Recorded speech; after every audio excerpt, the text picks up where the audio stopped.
मनुष्य 7 करोड़ महामंत्र का जाप करे, जो फल मिलता है वो फल जपे पंचाक्षरम ओम नमः शिवाय मंत्र के जाप करने मात्र से मिलता है।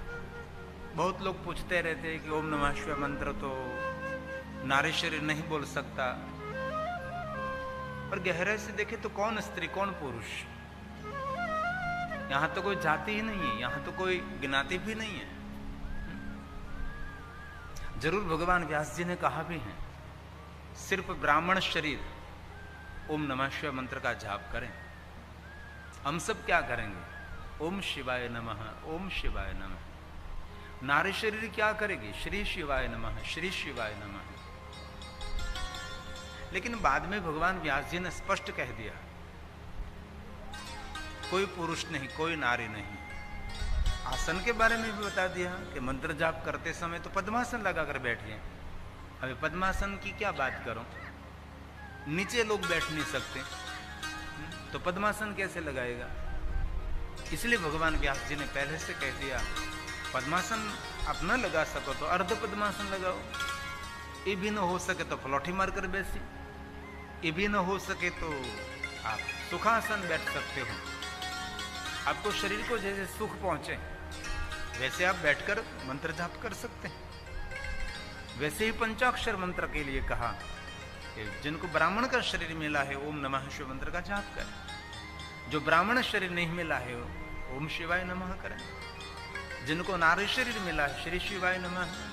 और बाद में कहा हर कोई मनुष्य ओम नमः शिवाय मंत्र जाप के अधिकारी है। यह आदि मंत्र है, मूल मंत्र है, महामंत्र है, श्रेष्ठ मंत्र है, सर्वोपरि मंत्र है।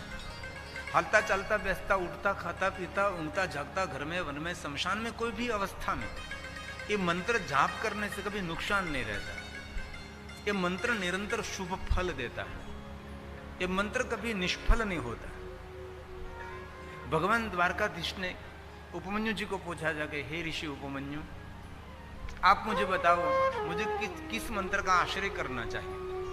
उपमन्यु ऋषि ने पंचाक्षर मंत्र की इतनी बड़ी विधि बताई, और जैसे उपमन्यु ऋषि ने मार्गदर्शन किया वैसे भगवान द्वारकाधीश भगवान कृष्ण जी ने महादेव की उपासना की। इसलिए कोई भी मनुष्य कोई भी अवस्था में कोई भी समय पर पंचाक्षर मंत्र का जाप कर सकते हैं। वैसे ही कोई भी मनुष्य कोई भी समय पर कोई भी अवस्था में नहीं भगवान महादेव की पूजा कर सकते हैं। शिवालय के गर्भगृह में सबको जाने की अनुमति नहीं है। जो सही अर्थ में शिवालय निर्माण हुआ है उसकी बात करता हूं मैं। वैसे ही आपने शिवालय निर्माण कर दिया तो उसमें आप जा सकते हैं। हम ओमकारेश्वर महादेव गए थे तो वहां आप जा सकते हैं गर्भगृह में। लेकिन ये जो आदि परंपरा अनुसार जहां शिवालय निर्माण हुआ है वहां गर्भगृह में जाने की किसी को अनुमति नहीं होती। शिवालय के गर्भगृह में वो जा सकता है पग नख से मस्तक शिखा तक संपूर्ण जो पवित्र है, उस शिवालय के गर्भगृह में जाकर शिव जी का पूजन कर सकते हैं। इसलिए देखो प्राचीन शिवालय दक्षिण भारत में आपको मिलेंगे। कोई भी दक्षिण भारत के शिवालय के अंदर किसी को जाने की अनुमति नहीं होती। और पुराणों में कहा भी है, अनटच पवित्र वस्त्र धारण करके किसी को आपने स्पर्श नहीं किया है, और ये वस्त्र कोई सांसारिक कार्य में आपने पहना भी नहीं है, वैसे वस्त्र पहनकर शिवालय के गर्भगृह में जा सकते हैं। और दूसरा, भीगे वस्त्र पहनकर पहले स्नान किया, ऐसे ही पानी वाला वस्त्र, भिगोया हुआ वस्त्र, ऐसे वस्त्र पहनकर गर्भगृह में जा सकते हैं। और हमारी तो बहुत प्रार्थना है, कोई भी देवालय शिवालय में आप जाओ, ज्यादा से ज्यादा ध्यान रखें, मूर्ति को स्पर्श करने का किसी को अधिकार नहीं है। नमस्कुर्यात् दूरतः, दूर से नमस्कार करने की हमारी परंपरा है। शिवपुराण ग्रंथ को भी दूर से प्रणाम करना चाहिए। साधु संत ब्राह्मणों को स्पर्श करके प्रणाम कभी करना नहीं चाहिए। बहुत लोगों को आदत होती है चरण पकड़कर प्रणाम करते हैं। लामुन सा थोड़ा सा दूर से प्रणाम करो तो ठीक रहता है ना। और शिवपुराण ग्रंथ में भी कहा किसी को भी स्पर्श नहीं करना चाहिए। और बहुत लोगों को हाथ मिलाने की आदत होती है, ये भी हमारी ये परंपरा नहीं है। किसी को भी हाथ मिलाने की परंपरा हमारी नहीं। सिर्फ हाथ जोड़ने की परंपरा ये हमारे ऋषि मुनियों ने बताई है। इसलिए ज्यादा से ज्यादा दूसरों को कभी हाथ न मिलाओ, ये हमारी परंपरा नहीं है। जितना अनटच रहोगे, जितना दूसरों से दूर रहोगे, स्पर्श रहित रहोगे, इतनी ऊर्जा आप में रहेगी। इसलिए कभी भी शिवालय के गर्भगृह में जाना नहीं चाहिए। शिवालय की अनंत महिमा है। शिवालय जाने से पहले सीढ़ी को प्रणाम करना चाहिए। जो सही अर्थ में शिवालय निर्माण हुआ है उसकी बात कर रहा हूं। वैसे तैसे आपने बना दिया, शिवालय निर्माण कर दिया, कोई शास्त्र का नियम नहीं, तो एक बात अलग है। वहां आपको सब कुछ छूटे हैं, जिनको चलित शिवालय कहा जाता है। जो पद्धति अनुसार, जो हमारे सोमनाथ महादेव है, रामेश्वर महादेव हैं, घुष्मेश्वर महादेव हैं, बहुत सारे भगवान महादेव के शिवालय, जो प्राचीन शिवालय मूल पद्धति से बनाया जाता है। अभिषेक शिवालय निर्माण कर रहे हैं ये गुजरात में। सोमनाथ के बाद का कोई ऐसा भव्य शिवालय पत्थरों का नहीं। इसमें सीमेंट, कंक्रीट, लोहे का कभी उपयोग नहीं करते। सिर्फ पत्थरों से शिवालय निर्माण किया जाता है। हजारों साल तक धरती पर यह रहता है। ऐसी पद्धति अनुसार शिवालय जहां निर्माण हुआ है वहां पहले सीढ़ी को प्रणाम करें और गणों को प्रणाम करें, नंदी महाराज को प्रणाम करें, कुर्म जी को प्रणाम करें, गणेश जी की वंदना करें, हनुमान जी की वंदना करें। जो जो वहां शिवालय के देवता है, देवों के अलग अलग स्थान हैं, उन सबको प्रणाम करते हुए अंत में भगवान शिव जी को प्रणाम करें। और जो आपको साथ में ले गए हैं फल फूल जो कुछ, वो भगवान शिव को दूर से अर्पण करें। फल कभी पीठ पर नहीं रखे जाते, ये जगदम्बा का प्रतीक है। लिंग पर कभी अर्पण नहीं करना चाहिए। श्रीफल, फुंगी फल, कोई भी फल, ये सब कुछ दूर अर्पण करना चाहिए। ऐसी एक परंपरा है। और शिव जी के दर्शन करने से परिक्रमा की बहुत महिमा है। शिव की एक परिक्रमा करने से सभी तीर्थों की यात्रा का फल मिलता है। परंतु जहां सही अर्थ में शिवालय निर्माण हुआ है उसकी बात कर रहा हूं।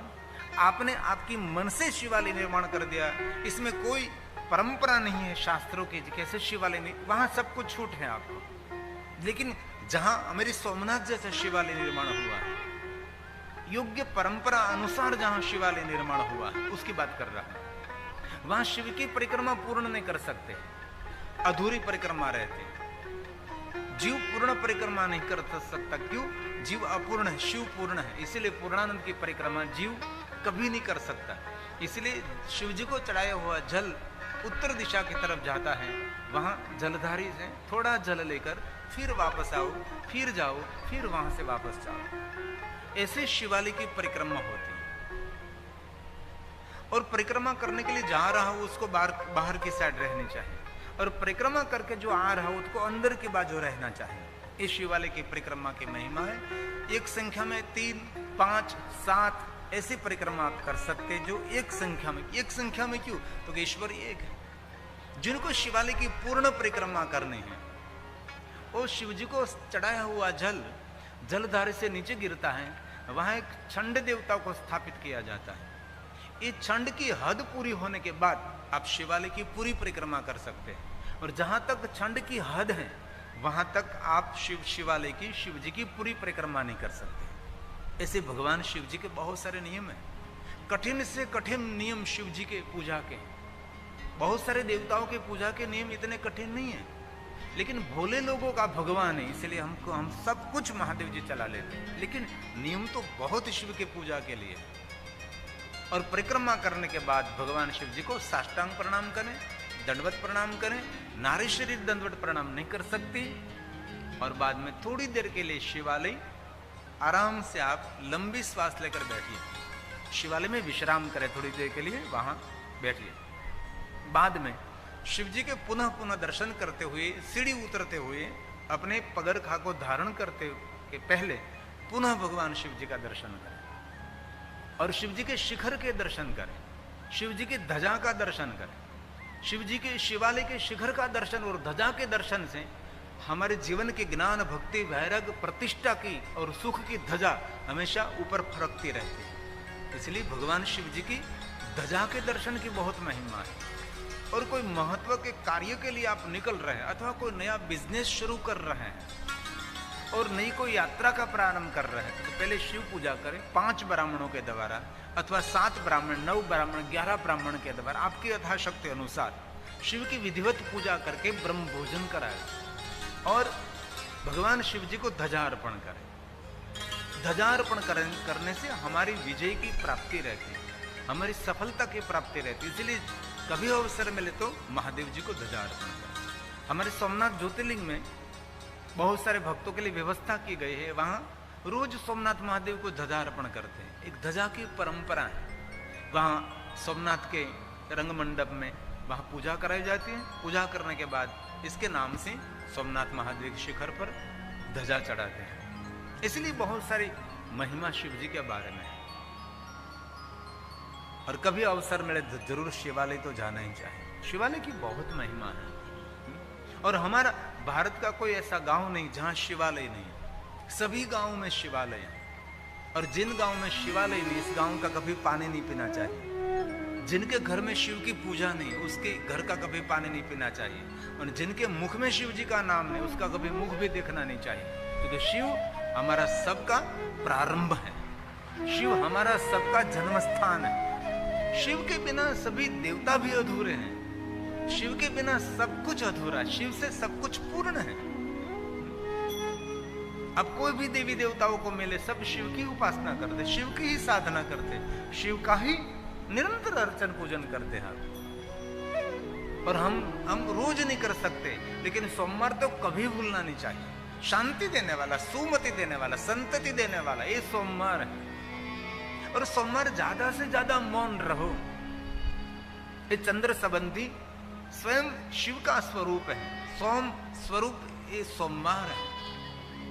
वास्तव में सोमवार के दिन तो लक्ष्मी की पूजा करनी चाहिए, लेकिन स्वयं भगवान महादेव ने सोमवार लक्ष्मी जी को भेंट में दिया है। जो 7 वार की रचना हुई, रविवार तो सूर्यनारायण को दे दिया, और सोमवार लक्ष्मी देवी को, मंगलवार काली देवी को, बुधवार विष्णु जी को, गुरुवार गुरु देवता, शुक्रवार सर्व देवता, शनिवार रुद्र देवता, ऐसे क्रमशः 7 वार के देवता और 7 वार की धन धान्य से दान कैसे कर सकते। और 12 मास की महिमा शिव पुराण ग्रंथ में बहुत कुछ है। जिनको डर लगता है उनको 8 मुखी रुद्राक्ष पहनना चाहिए। जिनको बहुत आगे बढ़ना है उसको 7 मुखी रुद्राक्ष पहनना चाहिए। शक्ति उपासना के लिए 9 मुखी रुद्राक्ष पहनना चाहिए। विष्णु उपासक के लिए 10 मुखी रुद्राक्ष पहनना चाहिए। रुद्रों के विशेष की उपासना करते 11 मुखी, सूर्यनारायण की उपासना के लिए 12 मुखी, विश्व के सभी देवी देवताओं की उपासना के लिए 13 मुखी, परम सदाशिव जी को समर्पित होने के लिए 14 मुखी, विद्यार्थियों के लिए 3 मुखी, धर्म अर्थ काम चरितम देव देवस महादेव स पारंपर मोदारम चतुर्वर्ग साधनम, 4 मुखी रुद्राक्ष ब्रह्मा का प्रतीक, पंचायत और पंचमुखा महादेव 5 मुखी रुद्राक्ष आरोग्य प्रदान करता है। 1 मुखी रुद्राक्ष परम सदाशिव जी स्वमुखी, 1 मुखी जो निरंतर ध्यान में लीन रहता है और किसी का कोई चिंतन नहीं, स्वयं आत्मा में स्थिर है, उसके लिए 1 मुखी, क्योंकि एक है। हम अद्वैतवादी हैं, द्वैतवादी नहीं है, 2 नहीं है, हम एक हैं। जो वो है वही हम है, जो मैं हूं वही वो है। आदि जगत गुरु शंकराचार्य महाराज अद्वैत परंपरा में हुए। किरण वही सूर्य ही है, सूर्य है वही किरण है, अलग नहीं है। जीव वही शिव है, लेकिन जहां से माया का बंधन रहता है वहां तक हम जीव, और माया का बंधन छूट गया तो हम स्वयं शिव। बिंदु जहां तक है वहां तक बिंदु, ए बिंदु सिंधु मिल गया तो वही समंदर बन गया। यही जीव और शिव का मिलन है। ऐसी बहुत सारी बातें शिव महापुराण ग्रंथ में कही है। बाद में भगवान विष्णु जी ने चक्र को छोड़ा, चक्र छूटकर सती के अंग जहां जहां गिरे वहां दीप प्रज्वलित हुए और शक्तिपीठों का प्रागट्य हुआ।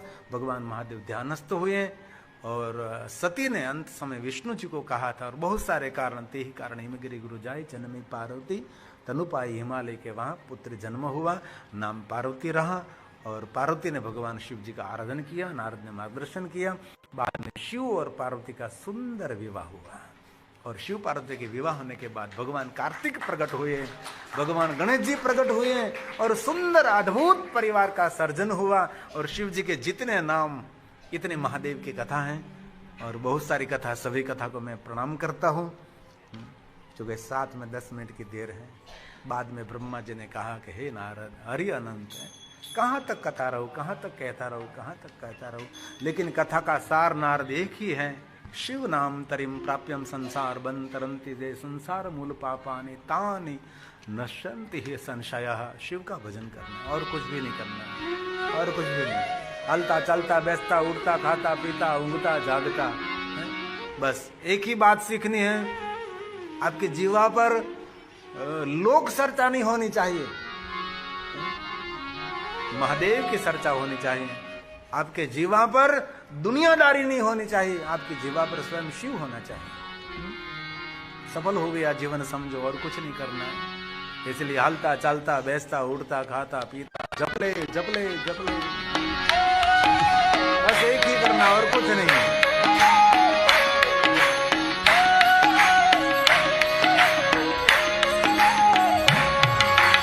जपले शिव का नाम प्यारे, जपले शिव का नाम, जपले शिव का नाम प्यारे, जपले शिव का नाम। महादेव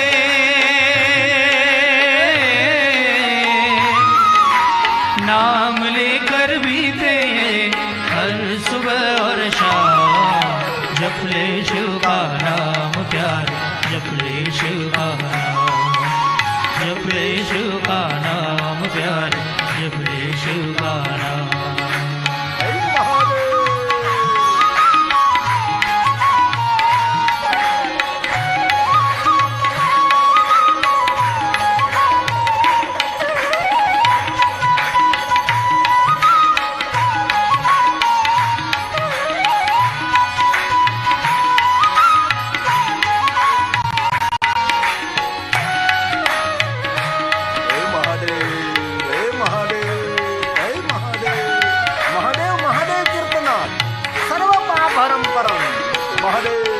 चांदी सा चमकता है गंगा जी का पानी, पानी की हर एक बूंद देती जिंदगानी।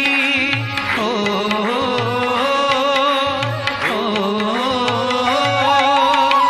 पानी सा चमकता है गंगा जी का पानी, पानी की हर एक बूंद देती जिंदगानी। अंबर से बरसे जमीन से मिले, नीर के बिना तो भैया काम ना चले।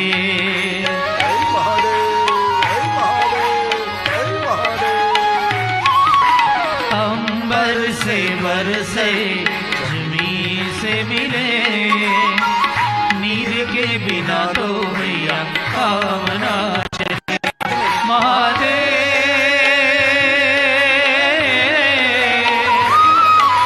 नाम लेकर बीते हर सुबह और शाम, जपले शिव का नाम प्यारे, जपले शिव का नाम, जपले शिव का नाम प्यारे, जपले शिव का नाम।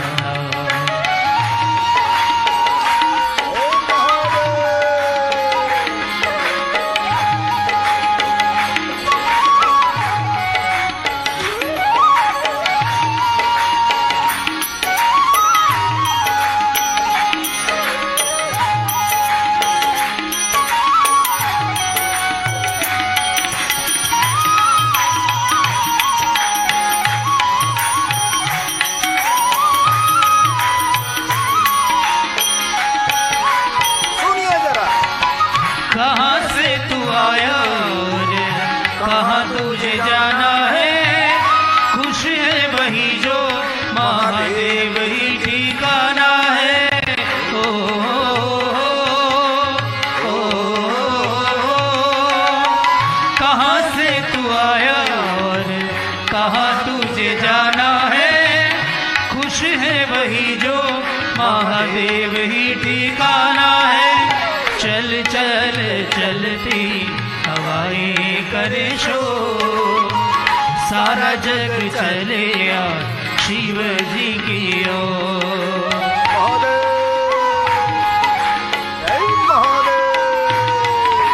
चल चल चलती हवाएं करे शोर, सारा जग चले यार शिव जी की ओर महादेव।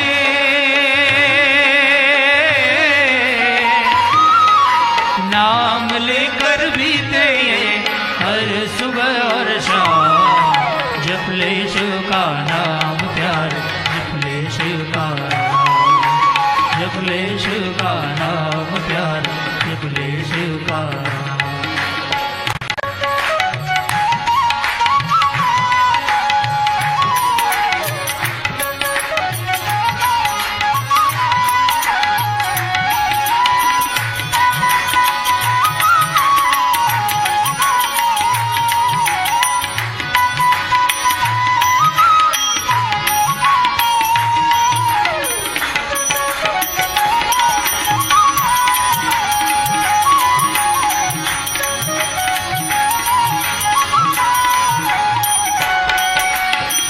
नमः शिवाय, नमः शिवाय, नमः शिवाय, नमः शिवाय,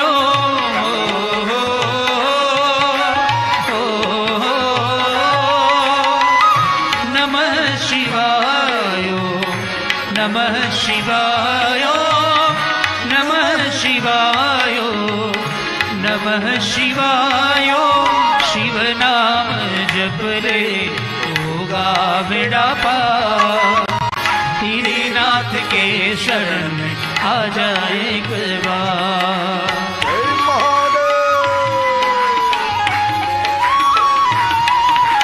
शिव नाम जप ले होगा बेड़ा पार, तेरे नाथ के शरण में आ जाए एक बार। महादेव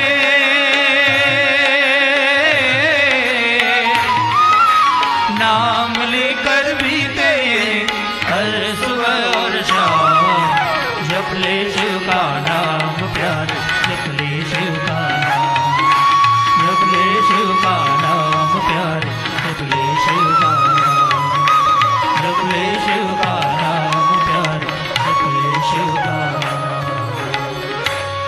हलता चलता बेचता उठता खाता पीता ऊँगता जागता घर में वन में शमशान में मोबाइल नहीं हो तो चलेगा, लेकिन माला के बिना नहीं चलना चाहिए। मोबाइल आपका कल्याण करे न कल्याण करे पता नहीं, लेकिन माला आपका जरूर कल्याण करे। और आपके बच्चों को भी कहे कि बेटा मालामाल बनना है तो स्मार्ट मोबाइल नहीं, मालामाल बनना है तो रुद्राक्ष की माला रखिए बेटा। हमारे रक्षक हैं, हमारे पापों के भक्षक है रुद्राक्ष। इसलिए आप सब महादेव की कथा श्रवण कर रहे हैं, और ब्रह्मा जी ने ब्रह्मलोक में कथा को विराम दिया, सूत पुराण जी ने प्रयाग तीर्थ में कहा, दोनों स्थान पर कथा को विराम मूड में। और नारद जी ने कहा पिता ब्रह्मा अभी भी संतुष्ट नहीं हुई है, अभी बहुत कुछ सुनना, बहुत कुछ सुनना, बहुत कुछ सुनना है। नारद जी ने कहा पिता अब मैं मृत्यु लोक में जा रहा हूं, मृत्यु लोक में जाकर मैं महाबलेश्वर का दर्शन करूंगा, जो महाबल है, जो चक्रवर्ती लिंग है, उसकी भी बहुत सुंदर कथा है, चांडाली की कथा है। ऐसे गलती से उसने बिलीव पत्र भगवान को चढ़ा दिया था चांडाली ने, और स्वयं महादेव के लोक में गई। ये महाबलेश्वर की सुंदर कथा है जो महाराष्ट्र में है। सभी शिवलिंगों का दर्शन नारद जी ने किया, और नारद जी का श्रेष्ठ नियम रहा, जहां कहीं भी शिवलिंग देखते हैं नारद जी उनके दर्शन के लिए पहुंचते हैं। नारद जी महादेव के परम भक्त हैं, इसलिए हम सभी शिव भक्त हैं तो हम क्या बोलते हैं, ओम नमो नारायण बोलते हैं। यह हमारी नारदी परंपरा है, जय नारायण बोलते हैं। हम भक्त तो महादेव के, पुजारी भी महादेव के। रोटी खावी राम ने, जय बोलो हनुमान ने।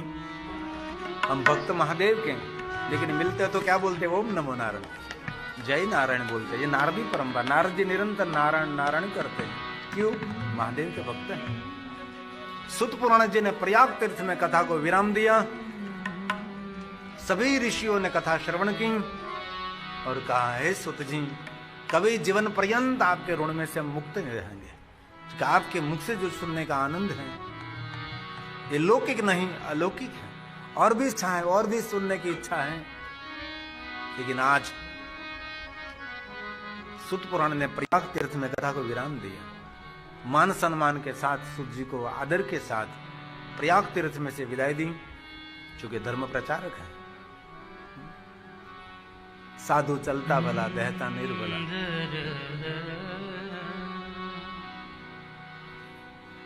नहीं कोई गांव, नहीं कोई ठिकाना। जो जो वक्ता है 12 मास कथा करते हैं, वक्ता के लिए रोज नहीं बात है। गीत की पंक्ति मुझे याद आ रही, याद नहीं आ रही।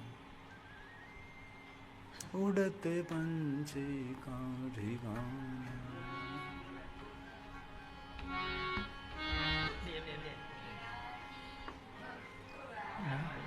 ये जे आ 9-10 દી સાંભળ્યું તો કોરામ કોરા।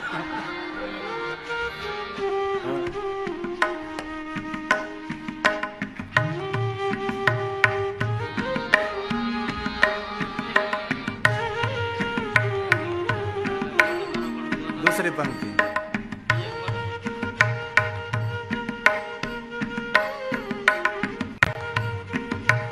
शाबाश, शांति से। उड़ते पंखी, दूसरे पंखी। हो उड़ते पंछी का ठिकाना, हो उड़ते पंछी का ठिकाना, मेरा ना कोई जहां, मेरा न कोई जहां, ना डगर है ना खबर है, जाना है मुझको कहाँ, जाना है मुझको कहाँ, बन के सपना, बन के सपना हम सफर का साथ रह गया, मेरा जीवन,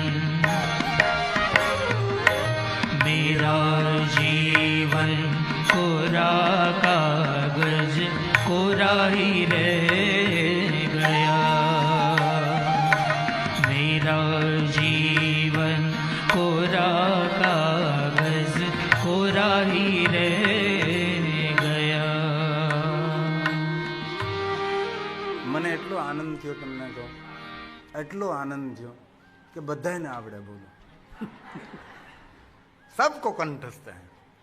એટલો આનંદ છે। ઘણા તો રેકોર્ડિંગ કરવા લાગ્યા બોલો। सभी महात्माओं ने प्रयाग तीर्थ को प्रणाम किया और सभी महात्मा काशी पहुंचे और भगवान शिव के सानिध्य में रहें। सुंदर भगवान महादेव की कथा में भगवान महादेव की महिमा कहिए। इसलिए कभी अवसर मिले तो जरूर शिव महापुराण ग्रंथ का अध्ययन करें, पाठ करें। श्लोकम श्लोकार्धमेव च सपापानमुच्यते क्षणात्। जो मनुष्य शिव महापुराण का सेवन करते हैं जीवन के सभी पापों में से मनुष्य मुक्त हो जाता है। आपके घर में जो शिव महापुराण है तो नमस्कुर्यात् दूरतः, रोज शिव महापुराण ग्रंथ को प्रणाम करें, नमस्कार करें। ये भगवान महादेव का वांगमय स्वरूप है। तो भगवान महर्षि वेद व्यास जी ने 7 संहिताओं के साथ 24,000 श्लोक थोड़ी थोड़ी बातें कही। बाकी तो जीवन पर्यंत जो कथा गाता रहे कोई तो भी कथा पूर्ण नहीं होती। अंतिम श्लोक हमारे सबके लिए भगवान व्यास जी ने गाया है। वक्ता और श्रोताओं के जीवन में भगवान शांति प्रदान करिए। और शांति देने वाला शिव है। शिव के भजन के बिना किसी को शांति मिले नहीं, मिलने वाले भी नहीं। शांति इसके बिना नहीं। जप हो जाए शंकर सतनामा, होए हृदय तुरंत विश्रामा। शिव का भजन करने से मनुष्य मात्र को शांति का एहसास होता है। इसलिए बहुत हृदय से प्रार्थना करता हूँ आपके जीवन में ऐसे पड़ाव नहीं आएंगे, ऐसी हम कामना करते। लेकिन कभी जीवन में ऐसा मोड़ आया और ऐसा पड़ाव आया तो इसी समय भगवान शिव जी को हृदय से याद करें। कुछ भी हो रहा है शिव को हृदय से याद करें। और एक दूसरी बात आपको मैं कहता हूँ, कभी भी कहीं भी कोई बहुत बड़ा झगड़ा चल रहा है, कुछ अग्नि ऐसा कुछ झगड़ा बहुत कुछ तोड़फोड़ हो रहा है और बहुत पवन आ रही है, कभी बहुत मुश्किल में शिव जी के साथ भगवान काल भैरव को याद करें, सब कुछ शांत होने लगता है। अनुभव करना, कभी घर में, कभी सामने, कहीं कोई ऐसा झगड़ा हो रहा है और दिल से काल भैरव जी को याद करने लगे, तुरंत 1-2 सेकंड, 1 मिनट भी नहीं होगा, तब शांत होने लगेगा।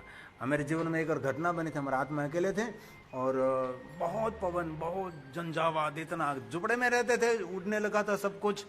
और मेरी माँ ने कहा कि बेटा अभी काल भैरव ही रक्षा करेंगे, हम काल भैरव को याद करने के। थोड़ी ही मिनटों में सब शांत हो गया और एक देख में मोड़ू तो था जलेबी राह जो वैसे आज जलेबी નથી, દૂધ ચણાની દાળ, દૂધી ચણાની દાળ, ભાત, રીંગણા બટાકાનું શાક, પૂરી, રાયતું, ખમણ. બોલો છેલ્લે શું હશે? બોલો બોલો શું હશે? જલેબી. જલેબી मैं थोड़ी राखी से रास्ते ले जावा માટે, रास्ते में ले जाने के लिए थोड़ी सी जलेबी रखी है और मुझे मुझे मुझे इच्छा है कि आपके पास भी अपेक्षा है कि आज भी मुझे गरम गरम जलेबी मिलेगी. जलेबी बहन, जलेबी बहन क्या है? एक बार सूरत में हमारी कथा थी, बात करूं मैं आपको, एक बात कर दो, अभी विराम देता हूं. जमવાનું મોડું થાય છે બધાને, મને ખબર છે. 2 कथा एक साथ में, पहले मैं 2 कथा करता था. सूरत में थी, एक इस तरफ थी, एक उस तरफ थी, 2 कथा थी. और एक कथा मुझे सुबह में विराम देना था और दूसरी कथा मुझे दोपहर विराम देना था. 2 कथा में एक साथ में करता था.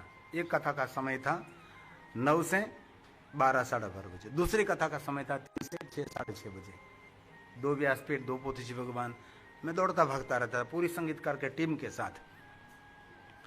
तो सुबह में हमारे एक परम भक्त रमेश देहमी, वैद्य पहचानती उसको, सुबह में उपमा लेकर आए. उपमा यानी कि उपमा नहीं, ये माँ, ये उपमा मैंने ऐसे ही, जो कि हमारे बहुत निकट के थे, विश्वासु थे, बाकी तो किसी के हाथ का, किसी का घर का खाना कभी मैं दीक्ष नहीं लेता. और इतना ही वो निकट थे, उसने हमारी 5 शिव महापण कथा कराई थी, इतना नजदीक वाला था. तो मैंने खा लिया और खा कर मैंने तुरंत पानी पी लिया था, पता नहीं था. और मैं गया तैयार होने के लिए, हाथ मुंह धोने के लिए, फ्रेश होने के लिए, फिर से कथा में मुझे तैयार होकर जाना था. तो मैंने कुछ बोलने का प्रयास किया तो मुख में थे शब्द नहीं निकले, हवा निकली. दूसरी बार ट्राई की, तीसरी बार ट्राई की, बंद सब कुछ. अरे बाद में मैंने बाहर से मोबाइल लिया और मैंने दिलीप को रिंग की, दौड़ता दौड़ता, क्या हुआ? मैं कीधु बंद कार्यक्रम, वॉल्यूम बंद थी क्यों? इशारे थे समझाया. मैं कीधु नहीं. પછી લખીને આપ્યું. મેં કીધું આપણે જવાનું છે કથામાં, શું કરશું? 2 कथा, दो कथा में विराम मुझे देना है और एक भी स्वर नहीं. और वहाँ के जजमान से थे, वो तुरंत मुझे एक डॉक्टर के पास ले गए. डॉक्टर ने देखा गला में तो कोई 3 दिन लगेगा, 3 दिन के बाद आपका गला खुलेगा. वहाँ तक आपकी स्वर पेटी में एक भी स्वर, एक भी शब्द निकलने वाला नहीं है. 3 दिन उसने बहुत सारे प्रयोग भी किए लेकिन कुछ भी नहीं हुआ. बहुत सारी दवा पिलाई, बहुत खूब कराया, कुछ भी नहीं हुआ. वो करें. मैं तो चलो, मैं एकदम लिख कर दिया. मैं तो दिलीप एक काम करना, मंगलाचरण आप कर लीजिए, मैं व्यासपीठ पे बैठूंगा. मंगलाचरण करने के बाद आपको ही कहना है कि यह तकलीफ हुई, इसीलिए आज गिरी बाबू बोल नहीं सकेंगे, तो आज कथा इतने ही 9 बजे, साढ़े 9 बजे विराम कर देंगे. तो हमने माइक भी नहीं रखे व्यासपीठ पर. ये सत्य घटना है, ये व्यासपीठ पर बैठा हूँ, मेरे जीवन की सत्य घटना है. तो माइक भी नहीं रखे, जो कि मुझे तो बोलना नहीं था. ये लोग ने मंगलाचरण किया. मंगलाचरण के बाद हमने धुन शुरू की. तो धुन शुरू करके मेरे पिताजी ने कहा था कि कभी चारों दरवाजे, 10 दरवाजे, सभी दरवाजे बंद हो जाए और कोई आपकी रक्षा करने वाला नहीं है, दूर दूर तक आपकी कोई रक्षा करने वाला नहीं है, तब काल भैरव को काम सौंपना. छोटे छोटे काम काल भैरव को पसंद नहीं है. ऐसे काम सौंपना कि ये काम कभी होने वाला नहीं है. मैंने इसी मेरे पिताजी को याद करके मैंने काल भैरव का स्मरण किया और काल भैरव को याद करके मैंने कहा मैं घर आऊंगा पहले दीप प्रज्वलित करूंगा और बाद में मैं घर का पानी ग्रहण करूंगा, लेकिन मुझे स्वर चाहिए। इसी समय मैं धुन गाने लगा, मैं धीरे धीरे धीरे स्वर आने लगा। मैंने कहा माइक रखिए, माइक रखिए, माइक रखिए। और मेरे जीवन का अनुभव है कि मैंने 9 दिन, जो 8 दिन कथा नहीं की थी, इतने ललकार के साथ मैंने 9 दिन की कथा की थी। ये मेरे जीवन की सत्य घटना है, सत्य घटना है। इस काल भैरव की अद्भुत महिमा है। देवराज सेव्यमान पावनादि पंकजम व्याल व्यग्न सूत्रमिन्दुशेखरं कृपाकरं नार्यदादि योगी वृंद वंदितं दिगंबरं काशिकापुरादिनाथ कालभैरवं भजे। काशिकापुरादिनाथ कालभैरवं भजे।